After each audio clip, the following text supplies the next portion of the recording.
was also, it does seem to me there's another big problem here this week. I want to bring this story to your attention.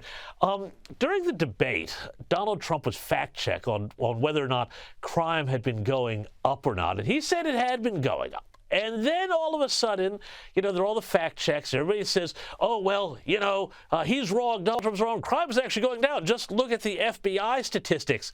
And now, all of a sudden, the FBI has quietly revised its statistics and proved Donald Trump right, but not before the damage was done. John, again, where do you come down on this? Was this a deliberate mistake, a crisis of competence, or just basic bureaucratic idiocy that just happened to fall in the right direction for the Democrats? Nothing happens by accident in Washington, comrade. Nothing.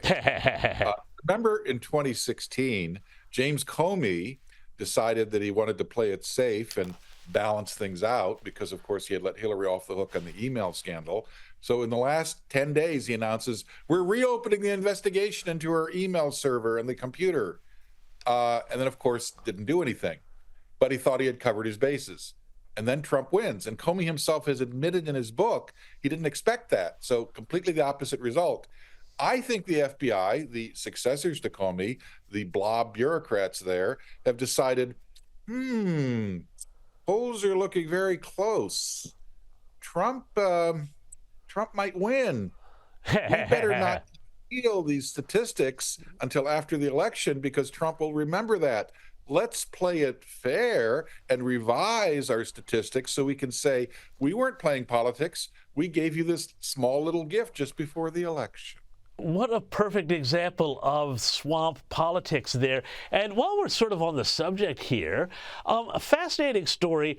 Apparently, the Department of Justice is suing to stop Virginia, the state of Virginia, from taking non-citizens off the voter rolls. Now, John, correct me if I'm wrong, but I thought only American citizens were allowed to vote. So what would be the problem with removing people who were not citizens from the voter rolls? Well, all over the country, non-citizens are not supposed to register or to vote. But the only thing that stops them from registering and then voting is a box on the registration form, which says I'm a citizen or I'm not a citizen. If they don't fill that out, they often get registered anyway. If they say they're a citizen, no one is going to check. So what happens is a bunch of people are discovered eventually because people compare court records of people who say they can't serve on juries because they're non-citizens with the voter registration rolls. These 6,000 odd people have admitted that they're either not citizens or are not willing to provide verification documentation that they are citizens. So they're being removed from the rolls. The Biden administration wants to stop that. What their motive is?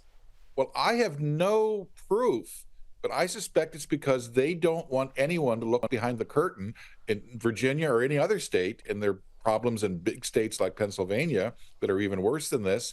And they don't want people asking questions at all about non-citizens and how they ended up on the registration rolls and perhaps sometimes even voting. John Fund, it's fascinating, a little disturbing. We're going to have to leave it there. Thank you so much for your time.